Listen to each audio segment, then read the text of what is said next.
नमस्कार साथियों, स्वागत है आपका अपनी YouTube चैनल भाषा निकेतन में। साथियों, हम बात करेंगे आज एक नए प्रैक्टिस सेट पर। और हमारा ये प्रैक्टिस सेट जो है उसमें आदिकाल से संबंधित प्रश्न मिलेंगे और सारे ये प्रश्न PYQ के रूप में हैं, क्योंकि ये प्रश्न पुराने जो भी पेपर्स हैं उनसे लिए गए हैं। तो चलिए देखते हैं हम आज का हमारा प्रश्न पहला क्या है। पहला प्रश्न है हमारा, प्राकृत प्रथम का नाम से कौन सा भाषा जानी जाती है। प्राकृत प्रथम के नाम से कौन सी भाषा जानी जाती है, आपको बताना है। प्राकृत, पाली, अपभ्रंश या संस्कृत। प्राकृत प्रथम नाम से कौन सी भाषा जानी जाती है, प्राकृत, पाली, अपभ्रंश या संस्कृत बताएंगे। तो सही जवाब इसका क्या हो जाएगा, प्रथम प्राकृत पाली भाषा होती है। अगला प्रश्न है, पश्चिमी हिंदी का विकास किस अपभ्रंश से हुआ है। पश्चिमी हिंदी का विकास किस अपभ्रंश से हुआ है, आप बताएंगे। सौरसेनी, गुर्जरा अपभ्रंश, मागधी या अर्ध मागधी अपभ्रंश। पश्चिमी हिंदी का विकास किस अपभ्रंश से हुआ माना जाता है, तो बताएंगे कौन सा सही होगा। तो पश्चिमी हिंदी का विकास सौरसेनी अपभ्रंश से हुआ माना जाता है। अगला है, पूर्वी हिंदी की बोली कौन सी नहीं है। पूर्वी हिंदी की बोली कौन सी नहीं है, अवधी, बघेली, छत्तीसगढ़ी या बांगरू। पूर्वी हिंदी की इनमें से कौन सी बोली नहीं है, तो सही जवाब क्या हो जाएगा आपका, बांगरू। बांगरू पूर्वी हिंदी की बोली नहीं है। अगला प्रश्न है, मेरठ, दिल्ली, सहारनपुर आदि क्षेत्रों में बोली जाने वाली व बोली कौन सी है जो कौरवी नाम से जानी जाती है, बताएं। अवधी, ब्रज, खड़ी बोली या कन्नौजी। जो मेरठ, दिल्ली, सहारनपुर आदि के क्षेत्रों में बोली जाती है और वह बोली कौरवी नाम से जानी जाती है, वो कौन सी है, तो सही जवाब आपका हो जाएगा खड़ी बोली। कौन सी, खड़ी बोली हो जाएगी। देखते हैं अगला प्रश्न क्या है। अगला प्रश्न है, पूर्वी हिंदी का विकास निम्न में से किस अपभ्रंश की देन है। पूर्वी हिंदी का विकास निम्न में से किस अपभ्रंश की देन है। मागधी, अर्धमागधी, महाराष्ट्र या गुर्जरा। पूर्वी हिंदी का विकास किस अपभ्रंश की देन है, तो सही जवाब अर्धमागधी। अर्धमागधी। हिंदी भाषा का प्रारंभ कब से माना जाता है। हिंदी भाषा का प्रारंभ कब से माना जाता है। 1000 ईस्वी से, ईसा की 6ठी शताब्दी से, वैदिक युग से या हड़प्पा काल से। आप बताएंगे किस युग से माना जाता है।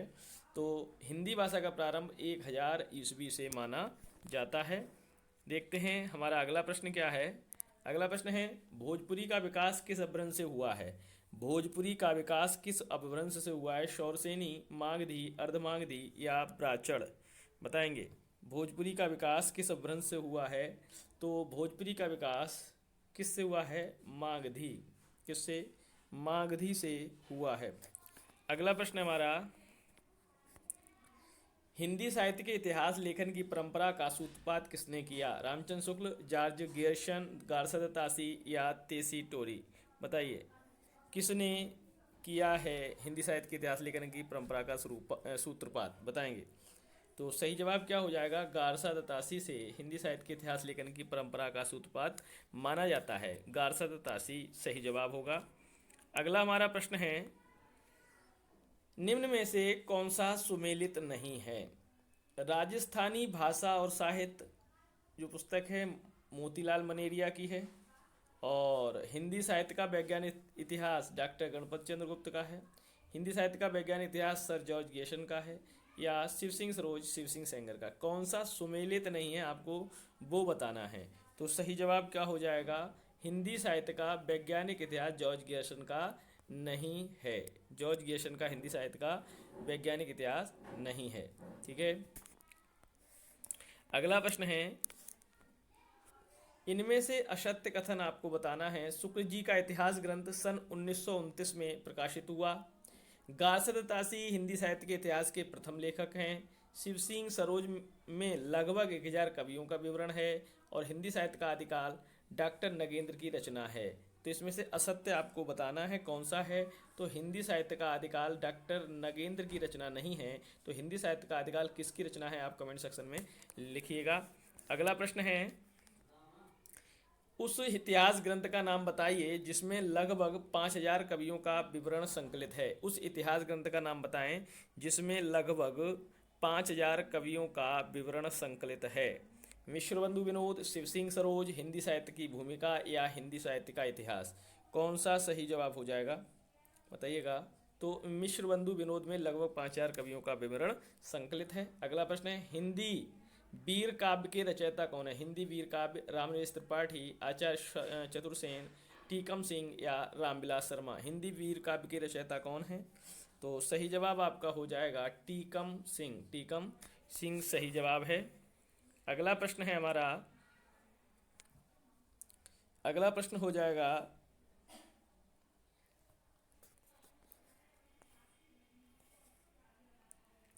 इसमें अगले प्रश्न में थोड़ा डाउट है, चलिए क्योंकि इस ऑप्शन नहीं आ पाए हैं। 14वां प्रश्न करते हैं हम। 15वां प्रश्न हम कमेंट सेक्शन में आपको लिख देंगे। 15वां प्रश्न कमेंट सेक्शन में आपको मिलेगा। चलिए, पूर्व मध्यकाल के लिए शुक्ल जी ने क्या नाम दिया। पूर्व मध्यकाल के लिए शुक्ल जी ने क्या नाम दिया बताएंगे। भक्तिकाल, पूर्व माध्यमिक काल, रीतकाल या कोई नहीं, बताएं। पूर्व मध्यकाल के लिए शुक्ल जी ने क्या नाम दिया।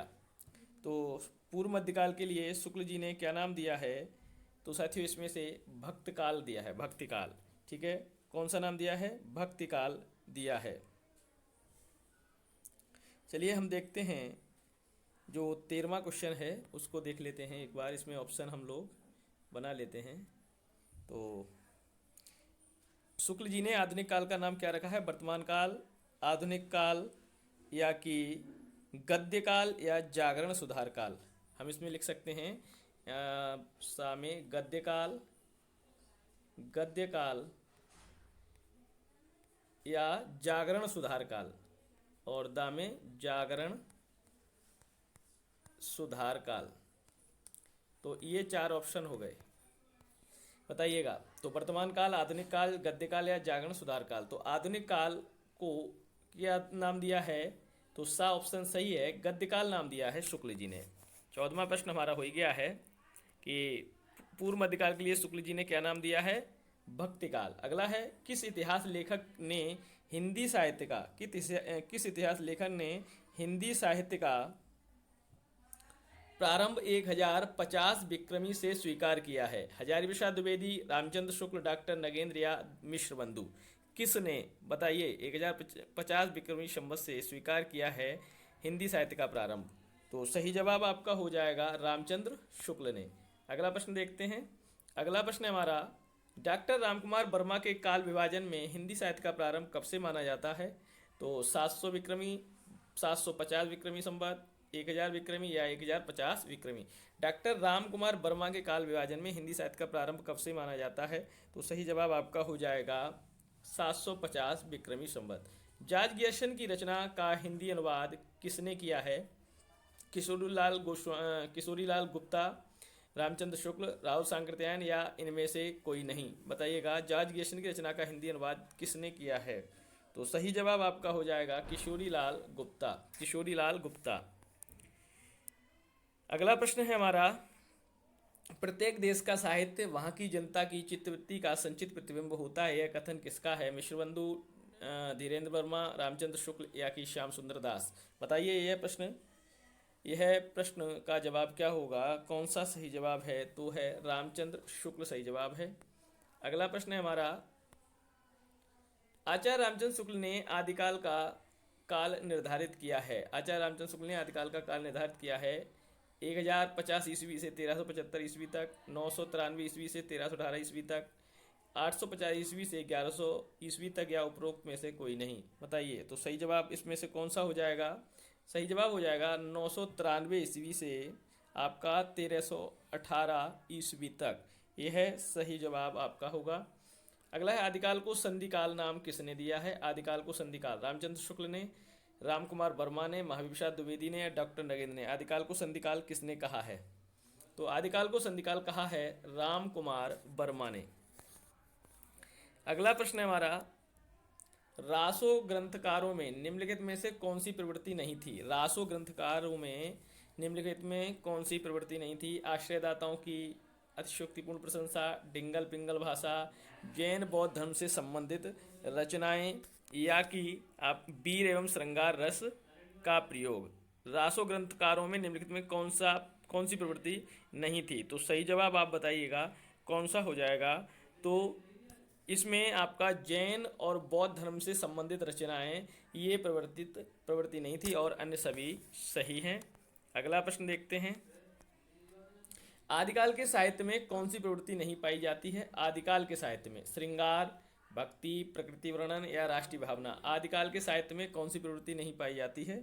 तो सही जवाब हो जाएगा राष्ट्रीय भावना। अगला प्रश्न है, कैमास वध किस आदिकालीन रचना का अंश है? कैमास वध किस आदिकालीन रचना का अंश है? हमीर रासो, परमाल रासो, पृथ्वीराज रासो या खुमाल रासो। कैमास वध किस आदिकालीन रचना का अंश है? तो सही जवाब है आपका पृथ्वीराज रासो, पृथ्वीराज रासो। अगला प्रश्न देखते हैं। पृथ्वीराज रासो में कितने प्रकार के छंदों का प्रयोग हुआ है? बताइए, 50, 40, 68 या 70। बताइए कौन सा सही जवाब हो जाएगा? पृथ्वीराज रासो में कितने छंदों का प्रयोग हुआ है? तो सही जवाब है 68। अगला है, हिंदी साहित्य का इतिहास दर्शन। हिंदी साहित्य का इतिहास दर्शन नामक ग्रंथ के लेखक हैं विजेंद्र स्नातक, डॉक्टर नलिन बिलोचन शर्मा, डॉक्टर नामवर सिंह या डॉक्टर विनय मोहन। हिंदी साहित्य का इतिहास दर्शन नामक ग्रंथ के रचयिता कौन हैं? बताइए। तो डॉक्टर नलिन बिलोचन शर्मा, डॉक्टर नलिन बिलोचन शर्मा। अगला हमारा प्रश्न है, शिवसिंह सेंगर द्वारा रचित हिंदी साहित्य का इतिहास शिवसिंह सरोज किस वर्ष प्रकाशित हुआ? सन 1850, सन 1873, सन 1863 या सन 1883 ईस्वी। बताइए कौन सा सही हो जाएगा जवाब? शिवसिंह सेंगर द्वारा रचित हिंदी साहित्य का इतिहास शिवसिंह सरोज किस वर्ष प्रकाशित हुआ? तो सही जवाब क्या होगा? यह है सन 1883 ईस्वी। अगला प्रश्न है, निम्नलिखित इतिहास ग्रंथों में से किसे सही अर्थों में हिंदी साहित्य का पहला इतिहास कहा जाएगा? शिवसिंह सरोज, 284 वैश्रवन की वार्ता, भक्तमाल या the modern vernacular literature of Hindustan. बताइए किसको हम सही मायने में इतिहास ग्रंथों में हिंदी साहित्य का पहला इतिहास कहेंगे? तो द सही जवाब हो जाएगा the modern vernacular literature of Hindustan. अगला प्रश्न है, हिंदी साहित्य का आलोचनात्मक इतिहास किसने लिखा है? हिंदी साहित्य का आलोचनात्मक इतिहास किसने लिखा है? राहुल सांकृत्यायन, महावीर प्रसाद द्विवेदी, मिश्र बंधु या डॉक्टर रामकुमार वर्मा। सही जवाब क्या हो जाएगा इसका? तो हिंदी साहित्य का आलोचनात्मक इतिहास जो पुस्तक है वो है डॉक्टर रामकुमार वर्मा की। अगला प्रश्न है, हिंदी साहित्य का वैज्ञानिक इतिहास। हिंदी साहित्य का वैज्ञानिक इतिहास किसकी पुस्तक है? डॉक्टर श्याम सुंदर दास, डॉक्टर नामवर सिंह, डॉक्टर नगेंद्र या डॉक्टर गणपति चंद्र गुप्त। हिंदी साहित्य का वैज्ञानिक इतिहास किसकी पुस्तक है? तो सही जवाब आपका होगा डॉक्टर गणपति चंद्र गुप्त की पुस्तक है हिंदी साहित्य का वैज्ञानिक इतिहास। चलिए बात करते हैं अगले प्रश्न पर। अगला प्रश्न है हमारा, हिंदी साहित्य के आदिकाल को प्रारंभिक काल मानने वाले विद्वान थे। हिंदी साहित्य के आदिकाल को प्रारंभिक काल मानने वाले विद्वान थे राहुल सांकृत्यायन, हजारी प्रसाद द्विवेदी, रांगी राघव या मिश्र बंधु। सही जवाब क्या हो जाएगा? मिश्र बंधु। पृथ्वीराज रासो के विषय में कौन सी धारणा अधिक उपयुक्त है? पृथ्वीराज रासो के विषय में कौन सी धारणा अधिक उपयुक्त है? प्रमाणिक, अप्रमाणिक, अर्ध प्रमाणिक या जाली ग्रंथ। तो पृथ्वीराज रासो एक अर्ध प्रमाणिक ग्रंथ माना जाता है। अगला प्रश्न है, बीसलदेव रासो का प्रधान रस क्या है? बीसलदेव रासो का प्रधान रस क्या है? वीर रस, शांत रस, श्रृंगार रस या करुण रस। तो बीसलदेव रासो का जो प्रधान रस है वो है श्रृंगार रस। अगला प्रश्न है, पृथ्वीराज रासो में सर्वाधिक विवादित पक्ष क्या है? भाषिक संरचना, ऐतिहासिकता, चरित्रांकन या प्रबंधात्मकता। पृथ्वीराज रासो में सर्वाधिक विवादित पक्ष कौन सा है? भाषिक संरचना, ऐतिहासिकता, चरित्रांकन या प्रबंधात्मकता। तो सही जवाब आपका होगा ऐतिहासिकता। अगला प्रश्न है, निम्नलिखित में बीसलदेव रासो के रचयिता हैं। बताइए, जगनिक, चंद्रप्रदायी, नरपति नाला या भट्ट केदार। बीसलदेव रासो के रचयिता कौन हो जाएंगे? बताएंगे। तो सही हो जाएंगे नरपति नाला, नरपति नाला। ऐसे रासो ग्रंथ के रचनाकार का नाम बताएं जिसकी रचना अजमेर के शासक से संबंधित है। दलपत विजय, नरपति नाल्हा, नल्ल सिंह या मधुकर भट्ट। ऐसे रासो ग्रंथ का नाम रचनाकार का नाम बताइए जिसकी रचना अजमेर के शासक से संबंधित है। तो सही जवाब हो जाएगा नरपति नाल्हा। अगला प्रश्न है, आचार्य हजारी प्रसाद द्विवेदी रासो शब्द की उत्पत्ति किस शब्द से मानते हैं? बताइए, रसायन, रासक, रास या रसिक। बताइए, रसायन, रासक, रास या रसिक, किससे मानते हैं हजारी प्रसाद द्विवेदी? तो सही जवाब आपका है रासक शब्द से। खुमार रासों की प्रमाणिक प्रति कहाँ संग्रहित की गई है? खुमार रासों की प्रमाणिक प्रति पुणे संग्रहालय, मथुरा संग्रहालय, जयपुर संग्रहालय या ग्वालियर संग्रहालय। खुमार रासों की प्रमाणिक प्रति कहाँ संग्रहित है? तो पुणे संग्रहालय में। अगला प्रश्न है हमारा, बीसल देव रासो, बीसल देव रासो मूलतः एक काव्य है, स्मृति काव्य, शोक गीत, गीत काव्य या गेय काव्य। आपका बीसल देव रासो मूलतः कैसा काव्य है? आप लोग बताएं। सही जवाब गेय काव्य है। कैसा काव्य है? गेय काव्य है। चलिए देखते हैं अगला प्रश्न है, कौन सा रासो ग्रंथ केवल सूचना रूप में उपलब्ध है, उसका कोई पुस्तकाकार रूप आज तक उपलब्ध नहीं है? हमीर रासो, बीसलदेव रासो, भरतेश्वर बाहुबली या परमाल रासो। कौन सी ग्रंथ केवल सूचना रूप में उपलब्ध है, पुस्तक नहीं मिली है? तो बताएंगे हमीर रासो। कौन सा ग्रंथ है ऐसा? हमीर रासो है। अगला प्रश्न है, आल्हा उदल नाम के दो वीर सरदारों की वीरतापूर्ण लड़ाइयों और युद्धों का अत्यंत प्रभावशाली वर्णन निम्नलिखित में से किसमें है? पृथ्वीराज रासो, खुमार रासो, विजयपाल रासो या परमाल रासो। तो वह सही जवाब है आपका परमाल रासो। अगला प्रश्न है, पृथ्वीराज रासो को सर्वथा अप्रामाणिक मानने वाले विद्वान हैं। सर्वथा अप्रामाणिक मानने वाले विद्वान मिश्रबंधु, कर्नल टॉड, हीराचंद ओझा या आचार्य शुक्ल। किसने पृथ्वीराज रासो को अप्रामाणिक माना है? तो सही जवाब है आचार्य शुक्ल ने पृथ्वीराज रासो को अप्रामाणिक ग्रंथ माना है। अगला प्रश्न है हमारा, मनहु कला रसवाहन कला 1600 बनी किस रासो ग्रंथ की पंक्ति हैं? विशलदेव रासो, पृथ्वीराज रासो, खुमार रासो या परमाल रासो। मनहु कला रसवाहन कला ससवाहन कला 1600 बने, यह किस ग्रंथ की पंक्ति हैं? तो ये है पृथ्वीराज रासो। पृथ्वीराज रासो। पृथ्वीराज रासो की शुक शुकी संवाद के रूप में रचित मानने वाले आलोचक हैं। शुक शुकी संवाद के रूप में रचित मानने वाले आलोचक कौन हैं? आचार्य शुक्ल, हजारी प्रसाद द्विवेदी, धीरेन्द्र वर्मा या रामकुमार वर्मा। कौन सा सही जवाब होगा? तो हजारी प्रसाद द्विवेदी। हजारी प्रसाद द्विवेदी। अगला प्रश्न है, आदिकाल को अत्यधिक विरोधी और व्याघातों का युग कहा है। रामकुमार वर्मा, हजारी प्रसाद द्विवेदी, अज्ञे या आचार्य शुक्ल। आदिकाल को अत्यधिक विरोधी और व्याघातों का युग कहा है। रामकुमार वर्मा, हजारी प्रसाद द्विवेदी, अज्ञे या आचार्य शुक्ल। किसने कहा है? तो सही जवाब हो जाएगा हजारी प्रसाद द्विवेदी। बीसलदेव रासो का काव्य रूप क्या है? प्रबंध काव्य, खंड काव्य, गीत काव्य या मुक्तक काव्य। बीसलदेव रासो का काव्य रूप क्या है? तो बीसलदेव रासो एक मुक्तक काव्य है। अगला प्रश्न है, निम्नलिखित में से कौन सी रचना वीरगाथात्मक नहीं है? खुमार रासो, जय, मयंक जस चंद्रिका, बीसलदेव रासो या पृथ्वीराज रासो। तो जो वीरगाथात्मक नहीं है वो कौन सी रचना है? तो वो है बीसलदेव रासो, क्योंकि ये श्रृंगार परक रचना है बीसलदेव रासो।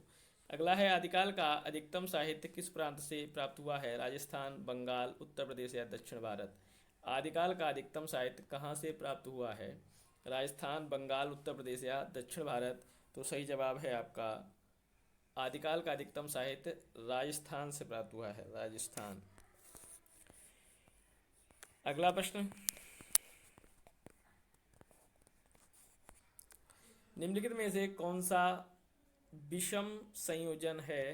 छत्तीसगढ़ी पूर्वी हिंदी, मगही बिहारी हिंदी, मालवी राजस्थानी हिंदी, बघेली पश्चिमी हिंदी। बताइए कौन सा आपका सुमेलित नहीं है? बताएं। तो सही जवाब आपका कौन सा हो जाएगा? बघेली पश्चिमी हिंदी। ये विषम है क्योंकि बघेली पश्चिमी हिंदी में नहीं आती। तो किस में आती है? कमेंट सेक्शन में लिखेंगे। अगला प्रश्न है, बैसवाड़ी किस प्रमुख बोली के निकट है? छत्तीसगढ़ी, अवधी, ब्रज या कन्नौजी। बैसवाड़ी किस प्रमुख बोली के निकट है, बताएं। तो सही जवाब अवधी। निम्नलिखित में से राजस्थानी हिंदी की कौन सी बोली नहीं है? राजस्थानी हिंदी की कौन सी बोली नहीं है? मारवाड़ी, जयपुरी, मेवाती या बुंदेली? निम्नलिखित में से राजस्थानी हिंदी की कौन सी बोली नहीं है?